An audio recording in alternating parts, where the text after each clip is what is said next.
You're watching the ACC on ESPN. Krzyzewskiville outside, craziness inside. Historic Cameron Indoor Stadium where Virginia and Duke meet for the only time in the regular season this year, with the ACC tournament of the postseason fast approaching. The last time these two teams took the floor at Cameron, it was Reese Beekman's three-pointer in the dying seconds that gave Virginia a win. In the next meeting, though, Kyle Filipowski's 20-point game led Duke to the ACC tournament championship. Two of the top three teams in the ACC this year, only behind North Carolina, which will come to this building 1 week from today. This is a heck of an appetizer course before that feast. Good evening, welcome to Cameron. Kevin Brown, John Crispin, delighted to be with you. It is always a joy when Virginia and Duke get together. The last 5 years, these two programs have been the class of the ACC, and it's an extra joy when it happens in this building. Look, we could talk about players and maybe set up some of the game, but the reality is you've got to deal with everything else. This is Duke in Cameron in March. Oh boy, right? And because of all these things, right? Because of the atmosphere, the environment, that unmissable and irrefutable aura surrounding the program, it's not just about playmaking, it's not just about your scheme and your execution. It really comes down to having the considerable poise required to be able to manage the things that you feel. And look, we feel it too. As broadcasters, we feel what players are going to feel. I think this Duke program, their fan base, they take great pride in their greatness. They're not going to be comfortable coming in here if you're UVA, but if there's one guy that gets it, it's Reese Beekman. Last time out, game winner. He's the only one on the UVA roster that has ever played here. Going to need poise and a solid start for Tony Bennett to feel comfortable. They opened this building in 1940, a 36-27 win over Princeton. 1,133 games later, it is Virginia and Duke on the second day of March 2024. The Cavaliers start with the ball in a game officiated by Brian O'Connell, Lamar Simpson, and Brent Hampton. Jacob Groves back in the starting lineup today for Virginia, which has Beekman controlling, searching for Groves, and giving it to him in the dying moments of the shot clock as Groves elevates and scores, opening the game with a long two for UVA. As we look at the Duke starting five, the guards McCain, Roach, and Proctor. No Caleb Foster, who is out for a second straight game with a right foot injury. And there is Mark Mitchell getting to the line. A chance for three on the opening Blue Devil possession. And I would say good start for Virginia. You know, tough possession, didn't have much going. Groves hits a good shot. But on the other end, so many actions to cover and so many weapons to deal with.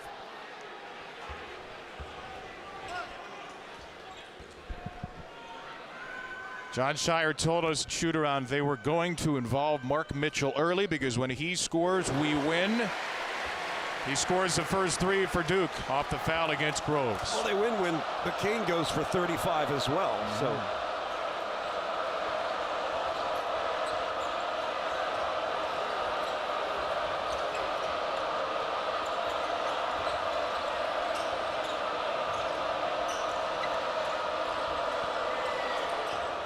Just down the road from Chapel Hill, guys, welcome to Durham. Duke and Virginia, the only time in the regular season this year. Points on the first possessions for both teams. A basket by Jake Groves, who then fouled Mark Mitchell for an N1 opportunity. UVA and Duke meeting 179 between these two national champion programs as Kyle Filipowski takes the ball down the floor off an Isaac McNeely miss. He tries to get post position on Jordan Minor. He ducks inside. He misses. He grabs his own rebound and scores. And that's big. I like the initial surge because what it did was it negated a double. So he was able to get that initial surge all the way to the block. No doubles coming. One-on-one ISO situation. I tip the favor. Good offense. Virginia Cavaliers at 21-8, third of the ACC at 12-6. A bubble team in the field according to Joe Lunardi. Groves off the mark from three. Filipowski with the rebound. And Duke has a quick numbers advantage here. Minor comes back to defend. Filipowski has the switch on Beekman and takes advantage. That's going to be a great challenge for UVA, is really stopping, getting back in transition off of missed shots. Virginia is always better. Frankly, gosh, every team in college basketball is better off of a made shot when you get your defense back and get set. They may be dramatically so, though. The slowest tempo team in America, and they get a basket from Ryan Dunn on the lob from Reese Beekman. And Dunn's got to be active in terms of his cutting and reading, because Dukes is sagging off of him considerably to the point where that sagging defender might help up on the basketball too much. Dunn has to see and read the play. He could be active and get himself an easy 20 points with back cuts. Blue Devils, the ACC's best offensive team. I said easy 20 points. Yeah.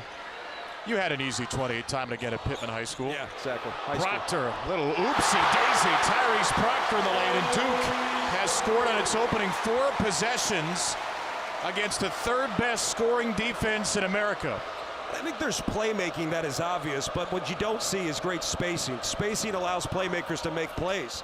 And Duke so far to start this game, great spacing on the offensive end. Beekman's lob to Miner failed this time, and Duke with the ball looking to make it 5 for 5. Mitchell backs it out to Filipowski. Proctor, Roach, McCain, the guards. Again, if you're just joining us, no Caleb Foster. Out with a right foot injury for Duke. He'll be out for some time, according to John Shire. Inside Mitchell from Filipowski. He's drilled by Dunn. More free throws coming up for Mark Mitchell. Well, the last 5 years, Virginia and Duke are tied atop the composite ACC standings at 67 and 28. They're 2nd and 3rd in the league this year. Duke, the 2nd highest scoring offense, the most efficient offense in the ACC. Virginia, the 3rd best scoring defense in the country. And that bottom line number under John Shire, Duke is 30 and 2 at home. Last time Virginia was in this building was the year before John Shire took over. They won that game 2 years ago, February 7th, 2022, on a Reese Beekman 3 with 1.1 to go. Sophomore Mark Mitchell, 13-point per game scorer, has an early 5.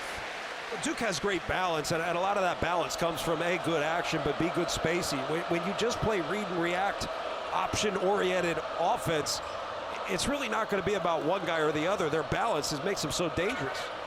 Virginia with the first substitution, Andrew Rohde, and he immediately throws it into the Duke bench. And look at the fans. Like, what a torturous place to play. You step into the game and you're like, let me just feel this out a bit, right? You felt everything walking off the bus and warming up, and you turn it over and you've got to hear it from the faithful. For opposing teams, there may be no greater house of horrors in college basketball than Cameron Indoor Stadium.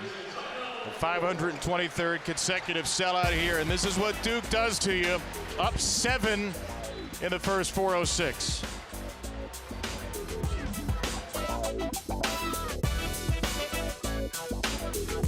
Duke, which has scored on its first 5 possessions. Virginia with a couple of turnovers already. It has been a down start in what has been an up and down season. Tony Bennett said the other day to The Athletic, it's been kind of a roller coaster year.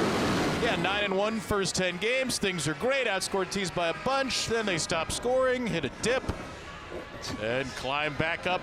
Whee! Game win streak, and then not so good. There's a 75-41 loss to Virginia Tech, and they are the last 5 not as good.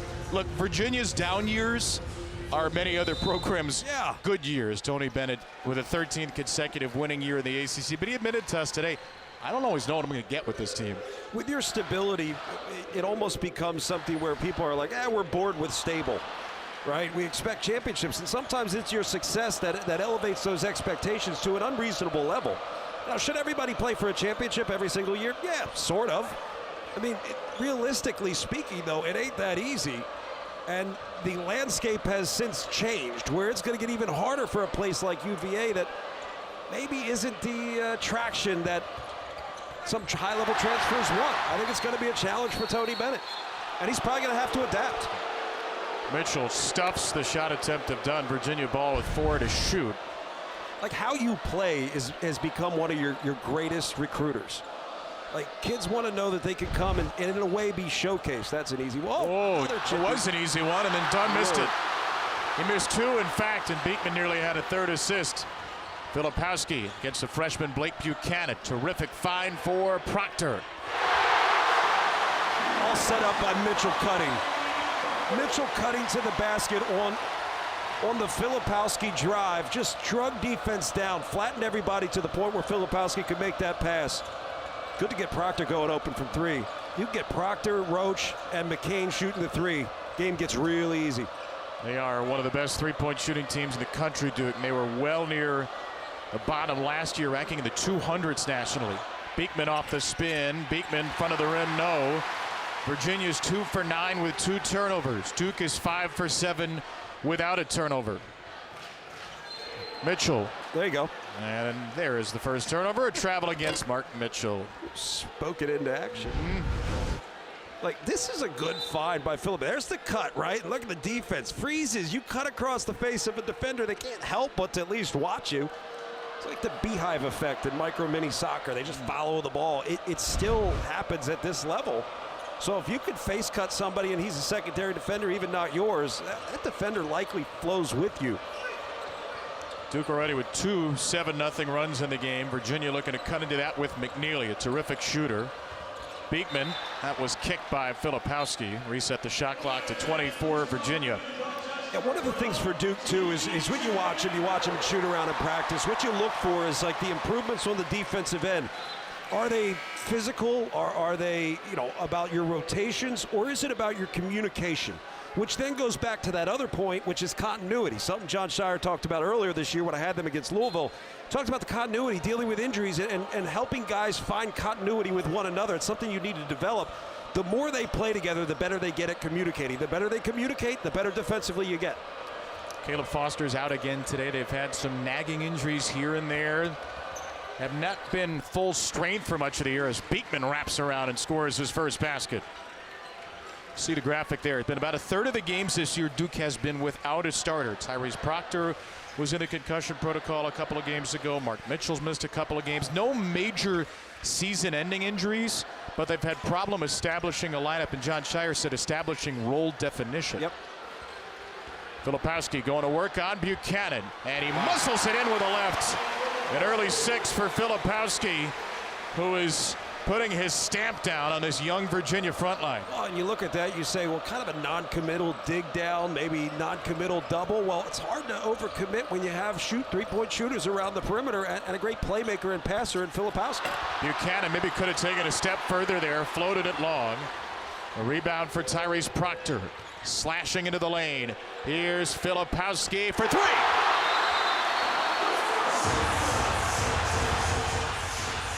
Pretty sure I was calling that one before Tony Bennett. Welcome to Cameron, Virginia.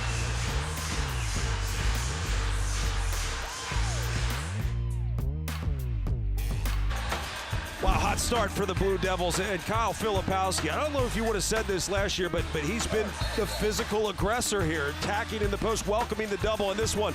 As soon as he got that kick out, I was calling timeout, because you've seen multiple times that defense in transition flattening so much with that dribble drive that you're going to have open shooters around the perimeter. And if Kyle Filipowski is getting those open looks, dominating down the pace, causing doubles and passing out of it, UVA is going to stay in chase mode. If UVA is in chase mode, it's going to be a long night.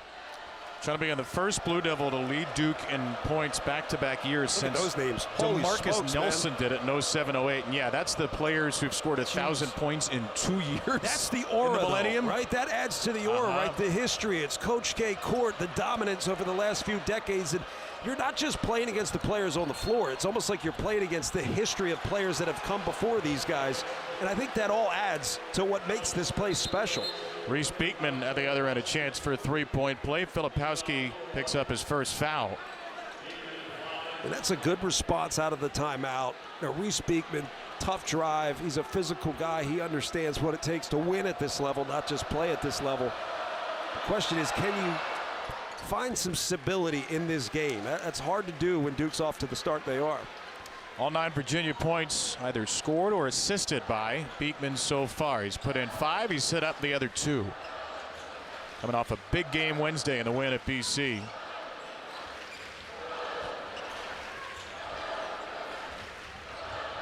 Roach. Proctor took a little bump off the hands of Mitchell. Duke's second turnover. The bump by Proctor, he's got one dribble. There's no help side there. It was just a bad angle drive. If he can just gather himself with strength, take one extra power dribble, go up, there's no help coming over. And that's Mitchell on the outside. If they're not leaving Mitchell, you're going to have layup city or win at the foul line. Duke's got Sean Stewart on the floor for the first time. TJ Power as well, 2'6'9" freshman. John Shire has been playing much bigger the last couple of games without Caleb Foster. As Filipowski got on the deck, squirted it to Roach. Little tic-tac-toe with Stewart.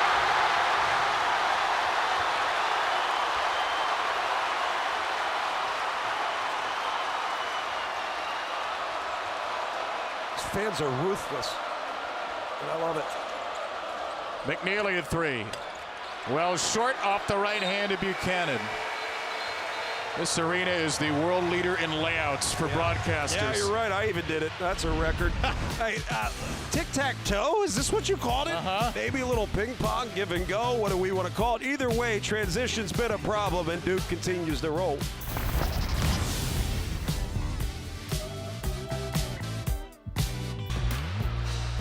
ESPN's exclusive presentation of college basketball is brought to you by Farmers Insurance. Get a quote at farmers.com. 1 year ago in Greensboro, Duke, the 4 seed in the ACC, took down Virginia 59-49. Won the ACC championship in John Shire's first year. Jeremy Roach, Kyle Filipowski had 43 of the 59 combined.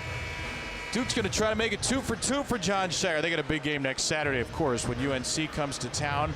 Right now, Joe Lunardi says 5 teams in the ACC. 4 teams are within a game of 4th place. Clemson, Wake, Syracuse, and Pitt.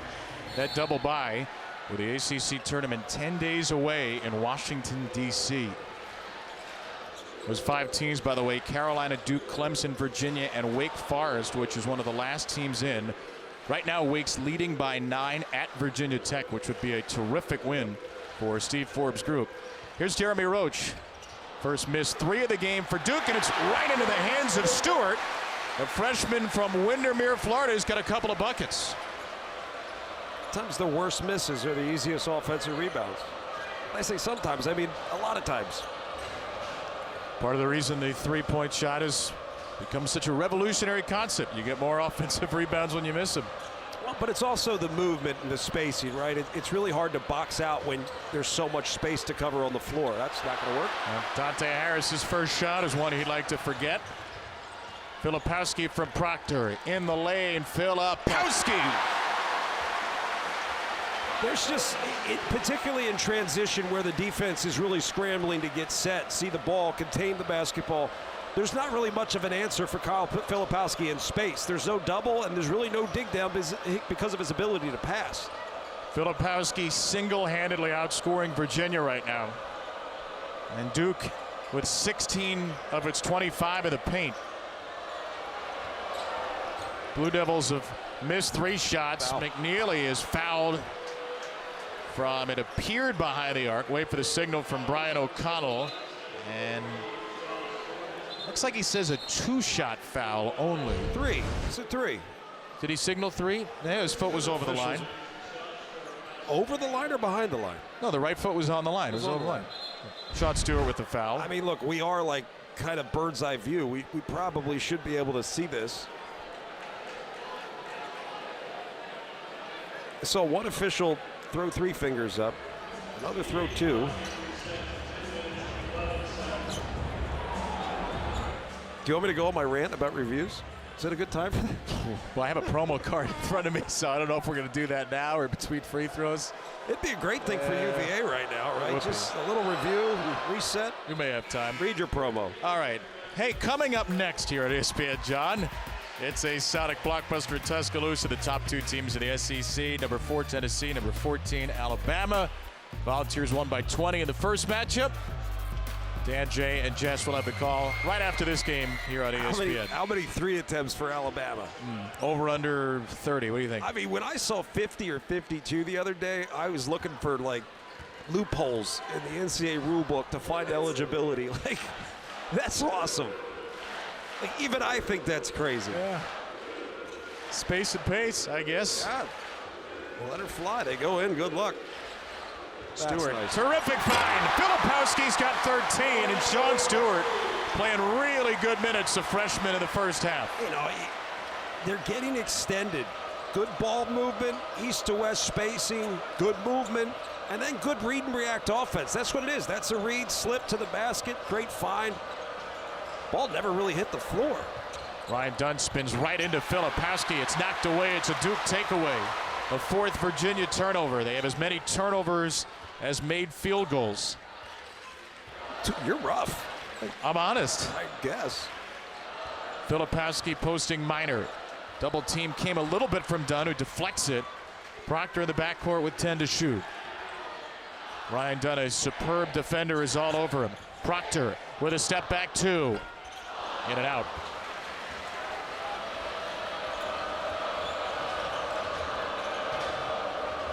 Georgetown transfer Dante Harris. Speedster at the point for UVA with Beekman back on the floor and playing off the ball. Get it off a screen from Minor. Missed a 3. Rebound Sean Stewart. Just think Duke's ball screen action is so difficult to defend with the balance they have. And Stewart doing a good job getting to open spaces, cutting off of it, making reads, and also making good passes. All 5 involved in the action. That's really difficult to defend. I don't care how good you are defensively. Roach. Tough shot. It goes for Jeremy Roach, who has been a Cavalier crusher in his career. And that wasn't bad defense. That's just the way it's going. First basket for Duke's 2nd leading scorer. That's whipped inside to Minor, and Stewart takes it off the rim. Watch for Stewart running the rim now, and Beekman got back to ward off a possible alley-oop. Filipowski on the slip. Deflected pass to the hands of Dante Harris. A takeaway for Virginia, and then Harris gives it right back with a carry. The nation's best turnover team has coughed it up 5 times against this relentless, swarming, dominant Duke Blue Devil defense. They are up huge at home in the first half. Jack in there? Huh? A flag. Pay attention.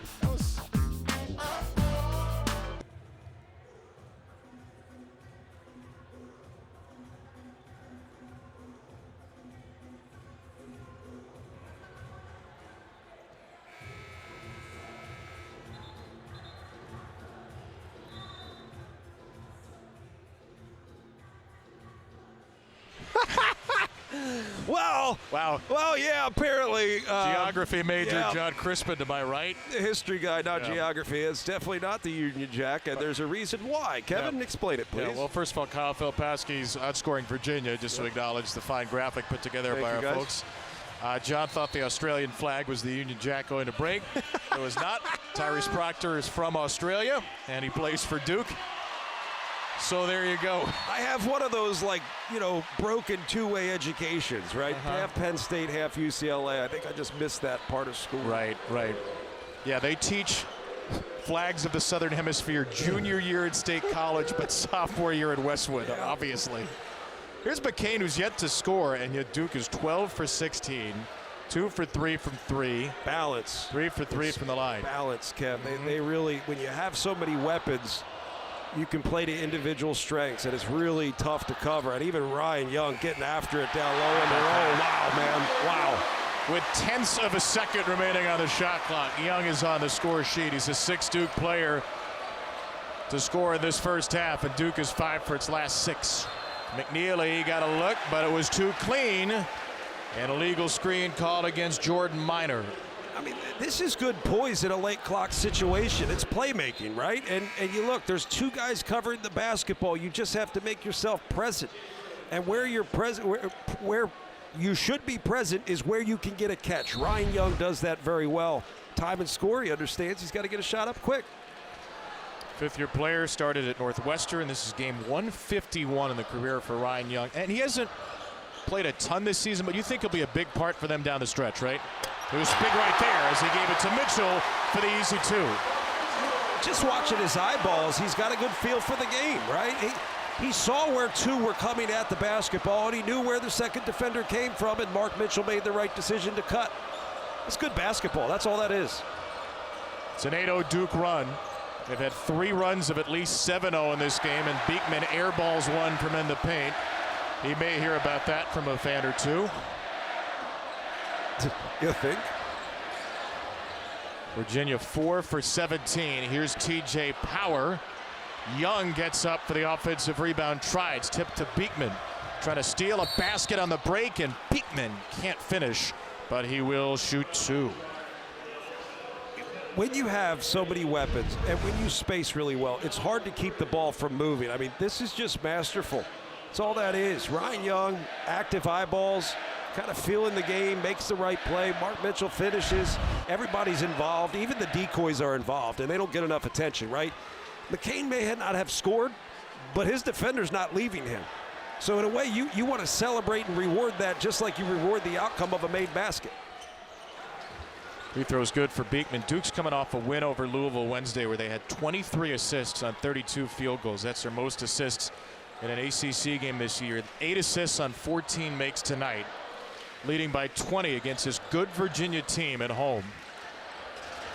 Power. The freshman TJ Power keeps that pivot foot down.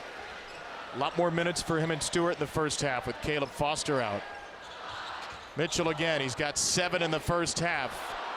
Dunn deflected it there. Here's Power. Got it on the rim at the end of the shot clock. Mitchell grabs it. Here's Roach. And a couple of missed threes for Duke.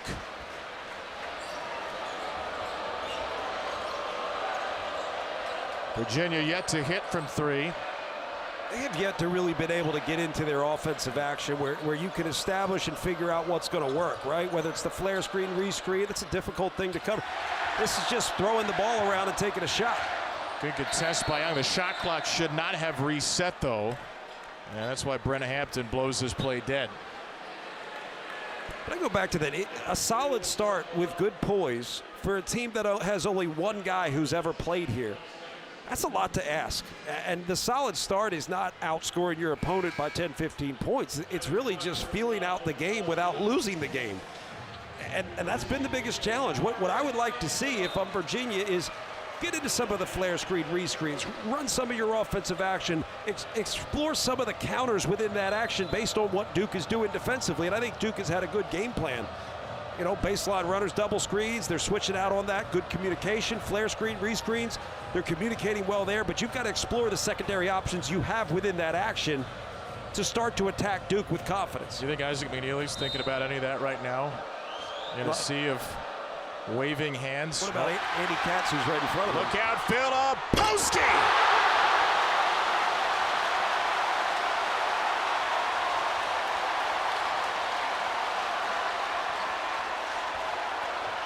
Beekman. Denied by Mitchell. Buchanan, no. Virginia's just tilting at windmills right now. They're what? Don Quixote? Okay. All right. All right. Sometimes I forget how dorky you are. Thank you. Proctor. McCain had Mitchell alive on the baseline for a moment. McNeely swats it in the air right to Roach. Back to Proctor. Good for 3. Raise the Union Jack up high. Tyrese Proctor with a triple. Oh, Kevin. Duke is actually at a point where they're playing for one another, not just playing with one another. And I think that's where you start to see teams come together. You start to seek out opportunities for one another, move the basketball, share it at a high level. Seems like every bounce is going their way. Virginia's not hit from the field about 8.5 minutes. They haven't scored in about 2.5. McCain with a carry. Virginia has scored 13 points. Duke has hit 16 shots. And here's one of them from Kyle Filipowski. You got really excited about this one. I almost was talking through it. How about the windmill? Kyle Filipowski. Duke is just at a point where they're rolling. Basketball's fun when everybody gets a chance. Pitcher billboards. Thank you, John. ESPN's exclusive presentation of college basketball is brought to you by healthcare.gov. Lost Medicaid or chip? Visit healthcare.gov to enroll today.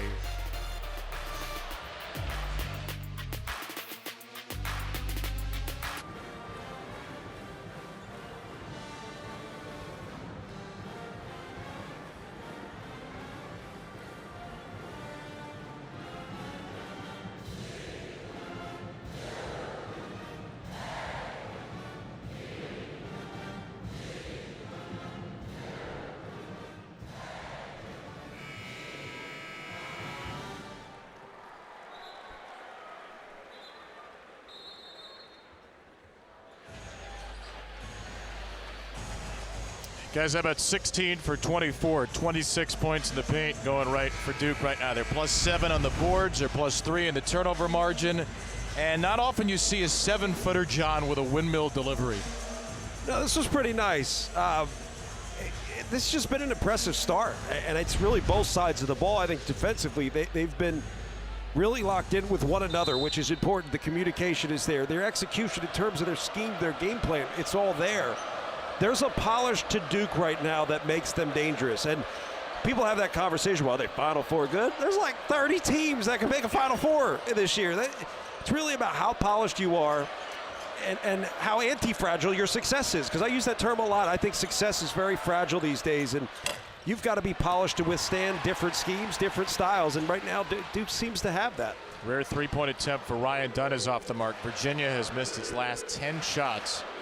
They've not hit from the field in 9+ minutes. And that's really, like what Dellen said, like that's really fueled the attack. The transition part of this is so difficult. I don't care how good you are defensively. If you can't play with a set defense for most of the game, you're going to struggle. Proctor deep at the shot clock. A deep three. And a shot clock violation. 5th turnover for Duke.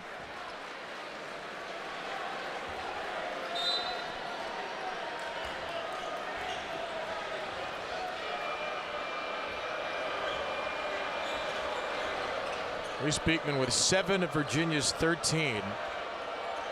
They're 4 for 22. He's hit 2 field goals. He's assisted the other 2. Here's Dunn. Dunn gets free. A screen for Buchanan, and Ryan Dunn smashes the first Virginia field goal in eons.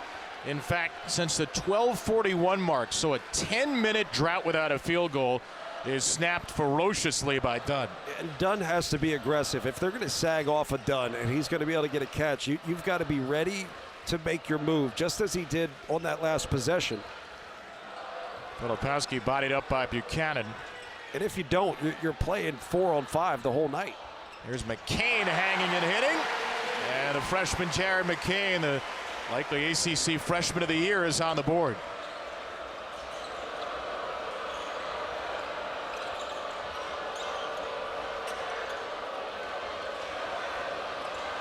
Virginia trying to string together a couple of good possessions. Give you something to feel good about going into the locker room. That won't be it. Groves way off the mark. Filipowski down the floor. McCain just scored. A little too far for Filipowski.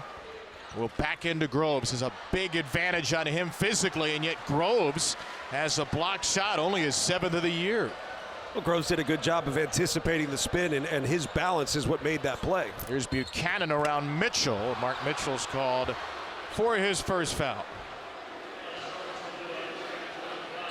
We mentioned Dunn, and they're sagging off him a lot. He's going to be the guy that's not really going to get passes taken away. He's going to be able to get the catch, not 15, 18 feet, but if they're sagging, it's going to lead to a close. You've got to get your angle on the catch and attack right away. He's going to have opportunities with and without the basketball to score because they're not really covering him. Tomorrow afternoon, women's basketball tripleheader as the regular season closes for these 6 teams. Number 1, South Carolina, still undefeated, trying to finish the regular season that way against Tennessee. Louisville, Notre Dame, 2 top 25 teams in the ACC, and then Duke's women's team trying to sweep the season series with UNC. All those games on ESPN and the ESPN app. Blake Buchanan, a 52% free throw shooter, goes 0 for 2. First 2 misses of the game for Virginia, 5 for 7 at the line. Here's a 3 in the corner. McCain too strong, and Buchanan grabs a rebound. It's a UVA team that is 21-8. They played well this year, but when they have gone down, they've often gone down hard, as McNeely commits Virginia's 4th foul of the half. A couple of weeks ago, they had a loss 75-41 at Virginia Tech. Their first 5 losses, or first 6 losses of the season, were all by 16 or more. So they've been good in the close games where they can get into their action early. They can assert the way they want to play, but there are a few teams that struggle playing from behind early as much as Virginia. Yes. Which is the 2nd worst offensive team by efficiency in the 15 years Tony Bennett's been in Charlottesville. Because the reason why I said poise and a solid start. You don't need a great start, just a solid start. Beekman came up to take that one away. What looked like it might be an uncontested dunk for Filipowski. It's Elijah Gertrude, the freshman, getting some rare first half playing time for Virginia. Beekman, the switch on Filipowski, tries to dribble past him, draws a second foul on Kyle Filipowski. So where does Virginia stand right now? They're the 6th to last team in the field, according to Joe Lenardi. Right now, or like in general? Well, he gave us a 3:45 update, so maybe a 6:50 update. They might slip a little bit. They're 46 in the VPI in the net. Look, even if Virginia's down big, and even if their odds of winning this game are insurmountable as McNeely hits a 3, the second half really matters because the net takes margin of victory into account. Do you like that? Do you like that? I do. I just don't know how much it's measured because we don't know what the secret sauce is. We can get into that when we come back at 30 to Cameron.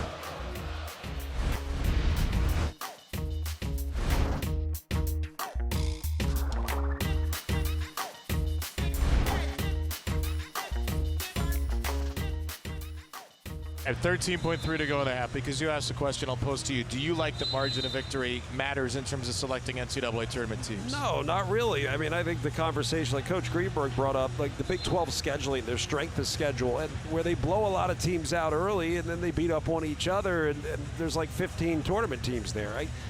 But I also think like we use the wrong arguments, like, well, sportsmanship. Like, toss that out the window. Like, you play to win. No, like, the game's not over. You keep playing. I don't mind teams running it up at times. Like, it's not about the sportsmanship issue. It's just like, what's the real point of blowing teams out? I would rather see wins celebrated more because winning is really hard at this level. And every team out there at college basketball is going through the process of learning how to win year in, year out, especially with the portal and NIL. Virginia, a couple of fouls to give. Roach will get stuffed by Beekman, who spikes it out of bounds with 1/10 of a second to go. I will just say, to be fair to the Big 12, they have the best record against other power conferences of any power conference. No question, but I'm saying you can manipulate the rules a bit. Sure.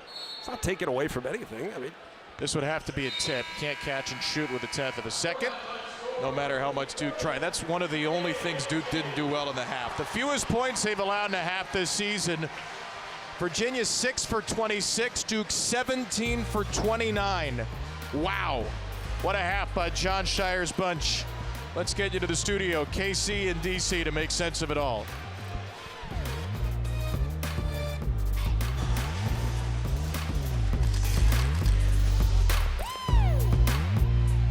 Next week it'll be even crazier, if you can believe that, when UNC comes to town. Tonight has been quite the opening course, the amuse-bouche, if you will. The what? Do you not know terms? Do you not know words, phrases? Duke's up by 22 at the break. Virginia hasn't been down this much at the half in 10 years, and Kyle Filipowski, the best player for Duke. The fans loving it behind Tony Bennett. High fives for everybody in blue. My gosh. Duke domination, Duke destruction. It was as thorough, as clinical a half as we've seen from the Blue Devils this year. They played for one another, right? And they had fun doing it. They had fun dominating the basketball game. And that's really something that Duke has historically done, right? They've done a wondrous job of playing good, clean basketball, kind of putting on a clinic, dominating opponents. Their fans love it. They kind of, in a way, assert their greatness on the game. It's been a masterclass first half for Duke, and I don't know what UVA can do to come back in this game because of the ball movement, because of the transition, all those other things. You're down a significant amount. That's not even added up, but the reality is you've just got to play better basketball for UVA. That's Game Track brought to you by E-Trade. It has been all Duke up 22, 59% from the field, 28-8 in the paint. 7 Duke players have scored. Virginia's hit 6 field goals. And Duke starts with the ball, and Filipowski working against Dunn, who pokes it away. Ryan Dunn, who along with Reese Beekman be the front runners for ACC Defensive Player of the Year. Again, this is a Virginia program that obviously hangs its hat on defense under Tony Bennett. Rarely do they see a half like this. A 3 from the corner is good for Proctor, and Duke starts the second half where it left off in the first. I mean, the other easy way to point it out is One team is facing a set defense and the other is not. And that's the greatest advantage you have if you're Duke right now. Beekman somehow squirreled it through to Dunn. Reese Beekman led Virginia with 7. Only 4 Cavaliers scored in the half. 6 for 26. 1 made 3. McNeely leans in, left it short. The putback is there for McNeely. He's fouled and he'll shoot 2.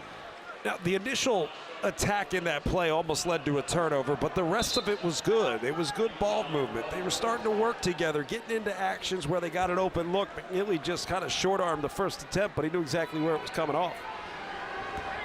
Fouls the second on Proctor. Isaac McNeely, tremendous free throw shooter, hits the first. Last time Duke allowed 18 or fewer points in the first half was last season against Virginia in the ACC title game. UVA scored 17, and they have really struggled offensively this year. Their scoring offense is always down because of the pace at which they play. They're a good three-point shooting team, but they don't shoot it a ton. They're 350th in the country in free throw shooting. It has been the second worst offensive team for Tony Bennett in his 15 years as Virginia's head coach. If you're not getting to the free throw line, you're not the aggressor, and you're not working through progressions and options within what you do offensively. That's good defense. 2 blocks for Dunn. He ties up Filipowski on the second. And the ACC shot block leader Ryan Dunn will turn possession over. I mean, this is just physical play down there. Good for Ryan Dunn, just fighting to keep ground, really. That's a tall task, but better ball movement's going to make it even tougher to defend, and I love that he has just shot that shot. Good for him. They've been sagging so much. At this point, you're down, what, they're down 23 at the time. Like, let it fly. Really hard to have a guy on the floor that you're not respecting as a defense because, again, it's 5-on-4 advantage defense. Ryan Dunn's first made 3 since January 10th at Georgia Tech. I love when people are like, how's he so open? I'm like, by design. That's why. Roach, tough angle shot off the right foot. Jeremy Roach, a 4-year starter with a terrific finish. His 2 makes today have been pretty difficult jump shots, too. Beekman penetrating. Wraps it around to Jordan Minor. Merrimack transfer.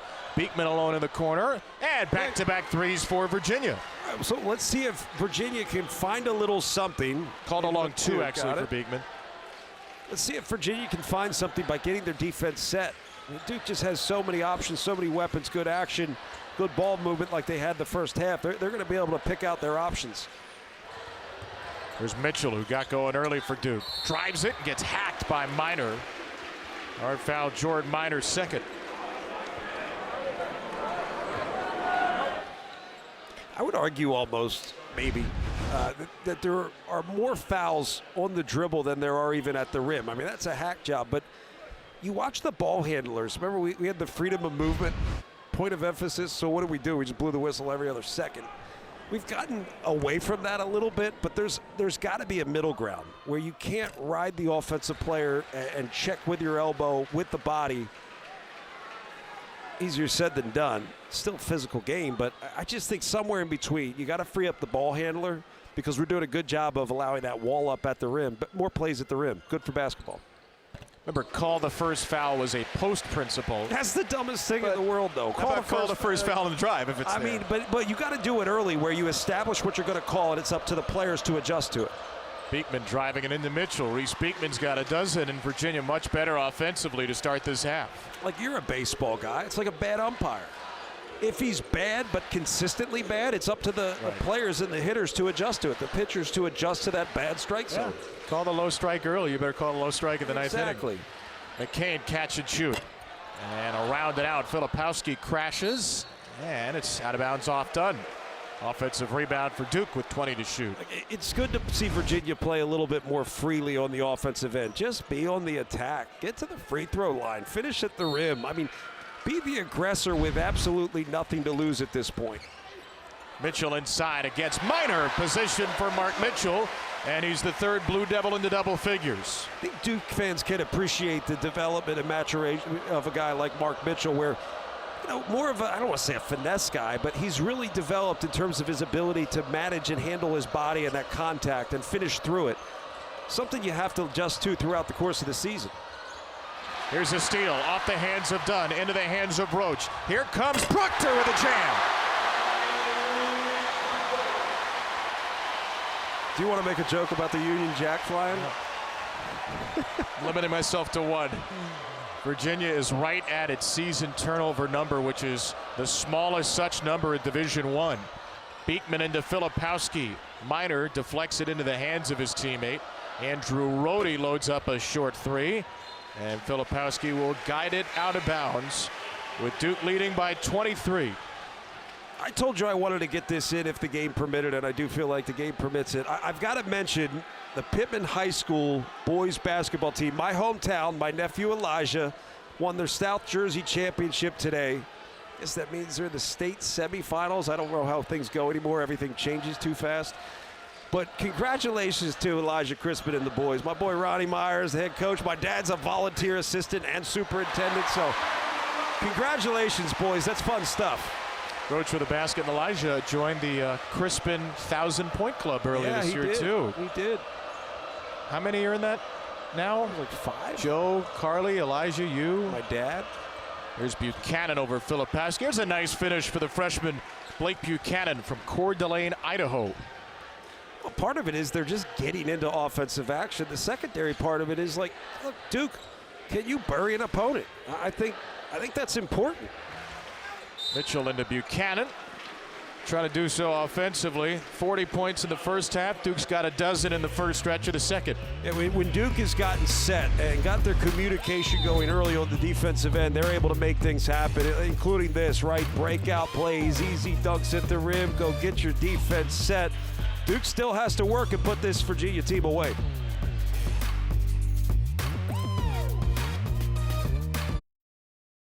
When are we going to ban court storming? I don't like court stormings, never have. You don't want 3,000 people coming on the court. Fans don't belong on the court. I absolutely feel like it was personal. It's gotten way out of control. How many times does a player have to get into something where they get punched or they get pushed or they get taunted right in their face? It's a dangerous thing. Biggest story in college basketball this week wasn't what happened on the court during a game. It was what happened on the court after it a week ago. Kyle Filipowski shaken up by a court storm from the Wake Forest students. You've been around this game a long time. You've seen a lot. I'd love to know your perspective on the situation and what can be done going forward. I think you know me well enough that you know I'll take a contrarian view to that. And you hear all those words. A lot of times coaches don't like court storms because they're the ones that get stormed, right? They're the upset.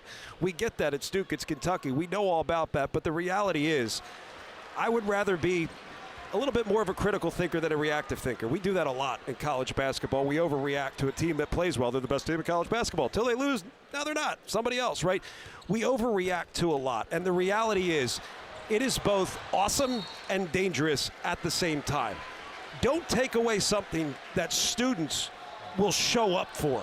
The hope that they could storm the court against Duke is something that they celebrate. Don't take that away. But make some strides to make it less dangerous for players. You got 50 security guards standing around that do very little, if not nothing. The students just pile right through. Take your 10 best. Teach them how to build a flying V, and you get those dang players safely off the court. But I think that's the middle ground. We just get so absolute when things happen. We get so recent with our bias to the point where we just want to do away with everything, right? There's a handshake line altercation. Well, why do we have handshakes? Right. No, scratch that. Be a critical thinker and say, no, learn how to be an adult, right? Why do we want to just eliminate things that we can't manage properly? So I would say manage it first. And then if they can't be managed because students are that out of control, something else needs to be done. But I wouldn't go to the very end first, right? I would at least start with a process that respects both sides of that, which I do think there's two sides of it. Yeah. And I appreciate your perspective on this. There's fun, there's safety. Can we do both at the same time? I think we can. As Dunn stuffs it in and gets Virginia back within 21. Sorry for my rant. No, don't be sorry for your honest opinions. I think people's opinions have changed a week later. When it happens in the moment, people have a tendency to react. And can we think about this? Can conferences think about this? Can schools put together a plan as Filipowski finishes? Because you can tell students not to do it, they're going to keep doing it. Yeah. Filipowski having a fantastic game, by the way, 17 and 6 tonight. As Duke is all over UVA and gets a steal from McCain. It's McCain left-handed for his second basket. Yeah, McCain's got a real good stability to his game. And when you have stability at a young age, you're able to feel the game out differently. You're able to grow within the game. You're able to establish and kind of define your role along the way. And I think that's the reason why he's been so good. Guarding McNeely there, he forces him into a tough 2. Mitchell's got the rebound. Duke is plus 10 on the glass. But just to cap the point, player safety is most important. Like, these are guys that have careers. I respect the heck out of that. They have potential. They have careers. These seasons, what these coaches, what these players, what the staff, and even the people that you don't even know exist within a program, what they put into this team to make a winner. You have no idea what goes into it, but you look at that. At the very bottom, 3 unranked Road Huskies this season, all court stormings. It's not going to be a court storming today. I feel pretty safe saying that. Thanks, Beekman, Kevin. You're welcome. When was the last court storming at Cameron, I wonder? Well, look, that's part of the aura. We expect to beat you. 85% of the time here, 960 and 173 all time. I would love to be the team that says, yeah, we expect to win, but the reality is I played basketball for Penn State, so. That's not nice, but it is true. Filipowski finishes again. He is dominating this front line. 19 for Filipowski with 7 rebounds and a couple of assists to boot. When that ball moves east to west, Filipowski's found ways to get position inside. That position is seal position for a feed in the post, but it's also rebounding position where he's been very present. Rhodey throws it right into the hands of Sean Stewart, who then loses it back. Beekman off the steal, and Beekman will score. By the way, Reese Beekman, with that steal, has just become the all-time leader at the University of Virginia. His 223rd career steal. He passes Othell Wilson, class of '84, for the most ever at UVA. Well, congratulations to Reese Beekman, who won the ACC Defensive Player of the Year last year. Might well do it again. What a find by Filipowski, and Stewart could not reward him. Well, Beekman has tremendous instincts. He's also been very well coached, and that's a great find for McNeely in transition. UVA does not get a lot of transition baskets, and they're going to take a timeout to kind of control this thing, slow it down a little bit, down 22.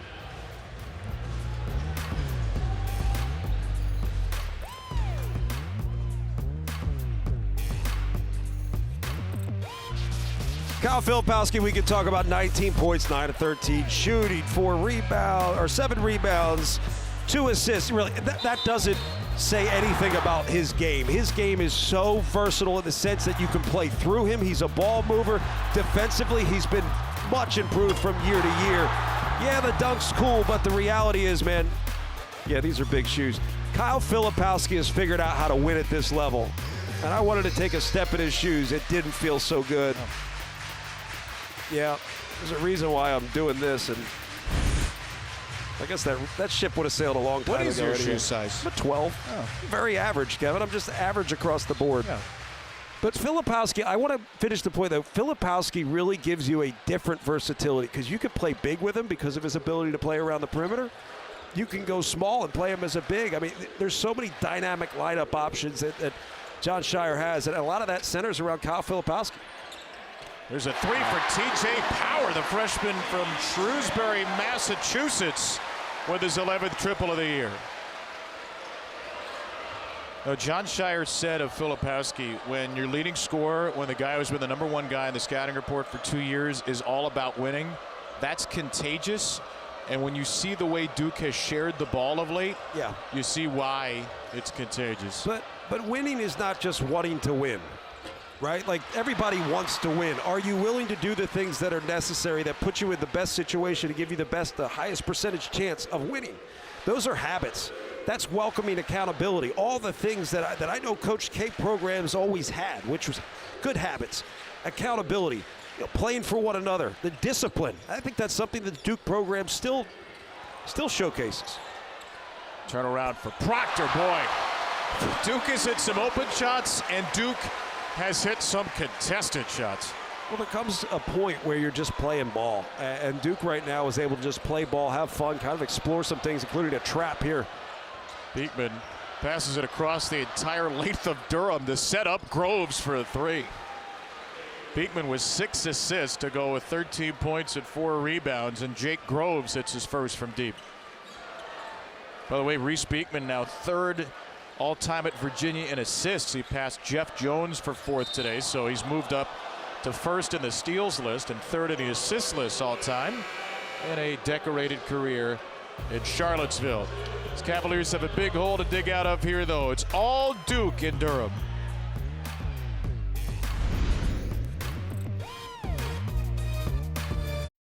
True story. There's nothing more March than a conference title chase. It's the Volunteers and the Crimson Tide. The SEC crown is coming down to the wire. Experience number 4 Tennessee, number 14 Alabama tonight on ESPN. Oh boy, is that tasty. Both teams 12-3, tied for 1st in the SEC. By the way, don't sleep on South Carolina, who's a half game behind those two, but the Vols and the Crimson Tide have played a lot of close games in recent years and look set to do so again. Dan Schulman, Jay Billis, Jess Sims have the call following our game right here on ESPN. Oh, God, this place is great. It's insane. Tane Murray inbounding with a few dozen of his best friends in blue, shaking their hands and fingers in his face, and one fake baby, which was just hoisted into the air during the timeout multiple times. I'm sure it was tossed. Cylinder violation. Oh, yeah. Oh, how about it? That's the best officiating arm gesture, the cylinder violation. Very forceful. Called by Brent Hampton.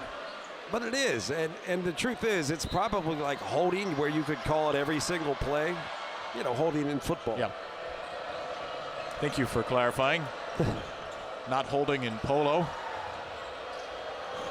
You much of a polo player, Crispin? Not exactly, no. Like the water kind, or ride a horse? Yeah. You strike me as more of the equestrian type. Yeah, totally. Murray is completely smothered. Filipowski knocks it away. That is a shot clock violation. And Duke has turned over Virginia 11 times today. Again, the Cavaliers, the fewest turnovers per game in the country at 8.2. I think the big part of that is Duke making so many shots and having their defense set. Right? There's like certain confidence you have when you're not chasing the play defensively. Filipowski in the lane, leaning into Dunn, stepping back on Dunn. He draws a foul on Ryan Dunn. Kyle Filipowski will try to pick up a 20-point game at the line. Like, I would argue that even that play, you could probably call a cylinder violation. Like, it's really hard. I just think it's when you're trying to rip through and they're really too close, you have to basically not allow the defense to gain an advantage by getting too close.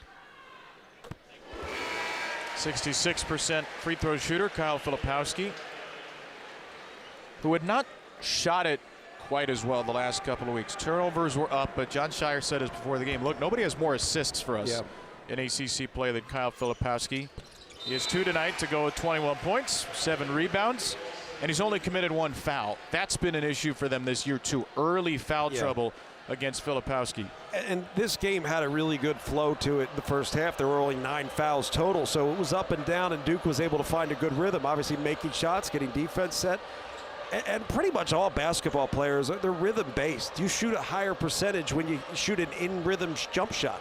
An in-rhythm three, it's a higher percentage shot. And they just have to continue to work to sustain that for long periods of time.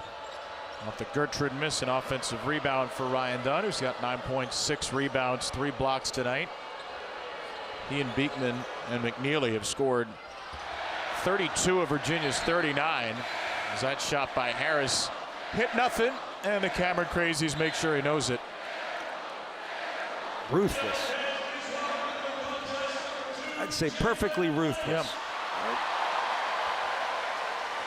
They're ruthless and they're intelligent. Yeah. They know exactly how to get in your head. They know your major. They probably know where you had dinner last night. They know all the scores of your games. And by the way, it's got to be some kind of a fire safety code. How many of them are jammed into the bleachers there? Mitchell deflected away by Dunn, his 4th block shot of the game. Stop trying to ruin all the fun, Kevin. Getting the fire marshal involved. Jeez. Yeah, because I'm the first person who's ever brought that up, John. Building's been open since 1940. Here's Murray, knocked away. Good play there by Jalen Blakes. Junior from Somerset, New Jersey, getting some run. Inside, Filipowski missed the dunk. 40 points in the paint for Duke. The 41st and 42nd just went off the back rim.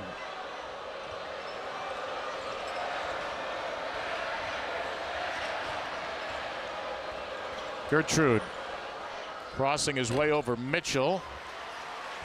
And Virginia's gone cold here. Scoring drought of around 3 minutes for the Cavaliers. Taking shots is a lot different than running offense. And running offense doesn't have to be a set play. It's just get some movement. Get into some of the actions that you like. Explore it. You talked to Shoot around about how hard it is to guard the flare screen, re-screen. Yes. Virginia does so well. We haven't seen them have a lot of success tonight with it. I think part of it's, wow, McCain. They're going to count it. I think part of it is defense had a good game plan. They've executed, and it's just been hard. But how about McCain? Not really a guy that's had too much going. He gets one to go there. It's been the Kyle Filipowski show. Filipowski's just been terrific in every way. Being able to pass the ball, play through him, it gets everybody involved. Duke's just continued to roll.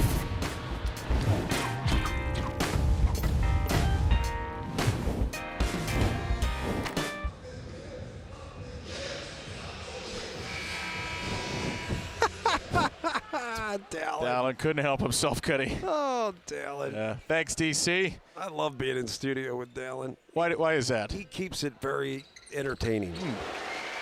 Three-point play for McCain. Like, let's just say that there's this whole thing about broadcasters never lose. Not the case with Dallin. Let's only hope we get one more studio update during today's game. By the way, Wake Forest a week ago, as we all know, beat Duke, stormed the court. Everything's great. McNeely hits a shot. Wake Forest going to the NCAA tournament. Wake 0-2 this week, losing at Notre Dame. Outscored by 20 in the second half against Virginia Tech. That's good news for Virginia, which is also on the bubble and seem to be a little bit ahead of Wake Forest. But the Demon Deacons have a lot of work to do still to be that 5th ACC team. And frankly, Virginia has a little work to do to be the 4th ACC team in the field. Young going to work on Groves, back rim, and it's up for grabs. It's saved by Blakes. Stewart smothered and rejected by Jake Groves. I think back to that point, like, is the goal just to make the NCAA tournament? Is the goal to feel good going into the NCAA tournament where you can win some games? Like, you see a lot of teams faltering down the stretch, and I don't know how you feel good, right? You feel confident going into the NCAA tournament if you struggle to score, right? If you can't get stops, like, if you can't close out an opponent, I just think how you feel is going to determine a lot in the NCAA tournament. Because teams are still new to one another. 3 for Roach. Stewart making the most of his playing time. Sets up Blakes for another missed triple. Duke is 5 for 15 from 3. Got a little weird release, huh? A little different. I'm certainly not judging. Look at Blakes though, fighting for the ball. Takes it away from Beekman. Blake's waiting for his teammates to join him. And Roach will hold it with under 5 to go. Game that Duke's led by as many as 29. Virginia led at 2-0. Never since. Roach spinning. Roach fading. Rebound to Dante Harris. Duke's missed its last 5. Virginia's 1 for its last 7. Beekman makes it 1 for 8. This game has come screeching to a halt offensively. Well, Duke's not on the accelerator. They're going to run some stuff. They're going to get, but really the ball is just kind of staying where it is. They're not in attack mode, and it's fine. They're up big. There's only 4 minutes and 10 seconds left. Again, Virginia, what you're playing for is your efficiency. That matters in the net ranking. Yeah, their net ranking is going to take a big dip, you'd imagine, after today. Down 27 at the under 4. That's why Reese Beekman's still out there. McNeely done. Harris with a 3, no good. Rebound tipped out to Beekman. Will drive it into Young, and he will finish. 15 for Reese Beekman. And Tony Bennett's going to take his 3rd timeout. We'll take it with him. Come back, put a bow on this thing from Cameron Indoor Stadium. Blue Bloods contend contenders, neighbors, and rivals. The Heels and the Blue Devils. Let's go. They always respond. Such fire from both. The game's a marathon. Year after year, it always delivers. They are ready to rock.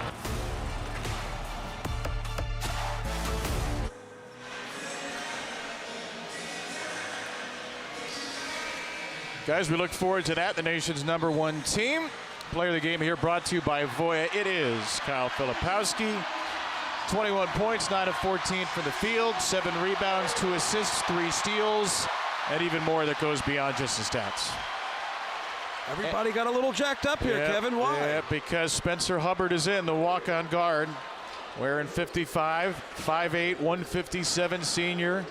5'8", wearing the double nickels. That's awesome. right. He hit a 3 against Louisville Wednesday. The crowd went bananas. TJ Power will hit his second 3 here. And if they can get something out of TJ Power down the stretch, what a lift that would be. I agree. I mean, just look, you get enough on tape, what you become is a threat to your opponent. So is another guy that you got to prepare for on the scout.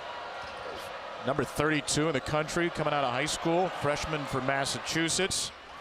There's a 3 for Beekman, who's up to 18 for UVA. I think Beekman's got so much more in terms of his offensive game that we just almost untapped. You see it at times. Obviously today is a bit of an outlier. Hubbard, every time he touches the ball, they're going to lose their minds in the Cameron Crazies.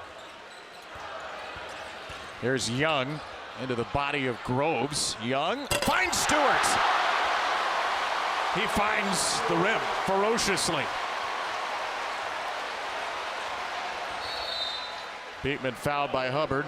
Raises his left hand, make sure everybody knows he committed the foul. Let's take a look at the dunk one more time. I mean, this is just pure vert, you know, and a stinky face at the end. I do want to make the point about Hubbard, right? They cheer it, and it's kind of like, oh, it's great, good for him. I mean, this is a dude that if he went to the IM building, he'd smoke everybody. Oh, no doubt. Like, I think you underestimate how good walk-ons there are at this level. And also, by the way, these are the people that get you prepared. Yes. Every single game, they're studying every other team. Look, I transferred, I had to sit out a year. I loved being the red shirt. Drake, or whatever you were. No, that was something else. Yeah.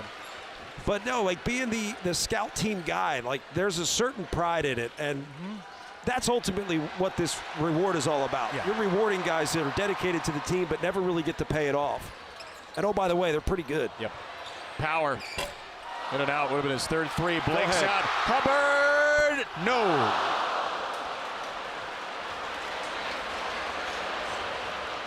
You were rooting for it. Were you? I'm non-biased. Okay. I was just setting up the call. Where are you going to go? Broadcaster inflection. No, if I do that, I owe Mike Breen a 50-piece. True. Oh, look, they're going to double him. Hubbard fouled. It's the 5th against Virginia. Speaking of Mike Breen, NBA Saturday primetime on ABC. Nikola Jokic and the Nuggets. LeBron James 9 points away from 40,000. His Lakers at home, 8:30 Eastern, 7:30 Central ABC. NBA Countdown starts it all a half hour earlier. Who's Lakers? LeBron James Lakers. Okay. Austin Reeves Lakers as well. Jalen Blake's no-go on the jumper. Tracked down by Harris. Under 90 seconds to play in a game that has been owned by Duke from start to finish. And Dante Harris will shoot 2. Virginia's got 1 game left in the regular season. Georgia Tech a week from today at home, which is not a game that's going to give you a quad 1 or 2 win. You win that game, you get a double bye into the ACC tournament, and they may need to do a little more work there. As you look at Virginia now, do you see an NCAA tournament team, and not just tonight, do you see an NCAA tournament team on the whole? I would say sometimes incrementally, but on a whole, no, not particularly.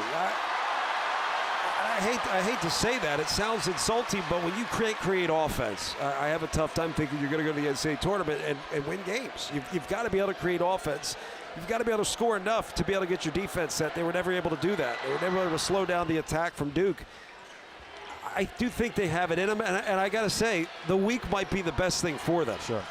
You know, let's reboot, right? Unplug it, plug it back in 10 seconds later, really get to work on some things. Build confidence throughout the course of the week. and focus on the things that they've done well this year. I think that's the thing. They have had good games. Hubbard gives it up to Blake, so the crowd hates it. Neil Begovic is in the game. Hubbard down the lane. Hubbard loses it out of bounds. Begovic, a grad transfer from Stanford who played 4 years there, who's playing in his 22nd career game, is in there as well. Yeah, good reward for these players. Stanford and Duke. Like, hashtag I'm better than you. We'll all be working for Neil Begovic someday. Harris down the lane. Leon Bond in the game up for Rhodey, a deep three. And rebounded by Stern. I'm glad you made the point about the walk-ons, though, because they don't just twiddle their thumbs and sit on the bench. These guys are the hardest workers in the program. And you know what, Kevin? They're also the guys that when you're done playing, you're going to call them and ask for a job. Yep. Talk about habits and accountability. They know what it takes, man. They've done every job. Buchanan has the rebound, and the shot clock is turned off. Includes the managers as well. Absolutely. By the way, the UVA managers won yesterday. I do want to mention this before we go. The Virginia managers posted on Twitter that they were supposed to play the Duke managers last night. They were told last minute the Duke managers had other Friday night plans. Yep. So they found a bunch of random guys, played them in a game, and beat them. So congratulations to the UVA managers. It's like a win with an winning their spur of the moment pickup game. I think it's a fair point, though, because we underestimate the value of people that you barely know exist. The same thing goes for what we do, right? There are a bunch of people in a truck or control room that are bringing this to life, holding cameras here longer than we are. That's right. Yet we're the ones you have to tolerate, but trust me, there's a lot of good people behind what we get to do. Sean Jackson, Bonnie Riley, our producer-director, Chris Watt, who gave me a camera to shoot our walk up the stairs that apparently I didn't do very well. We'll show it next time. James Morgan, everybody in the control room, terrific crew here at Duke. What a win this is for Duke. It is. And what a statement of intent going into the final week of the regular season. 73-48 the final. The Blue Devils destroy Virginia in a matchup of the two best teams in the last 5 years in the ACC. It's advantage Duke now in that category. 31-2 at home under John Shire, with NC State on the road and UNC at home. Oh boy. Coming up this week. Fewest points allowed in a game for Duke this year. For John Crispin and everybody, Kevin Brown. Tennessee, Alabama shortly. For now, back to the studio.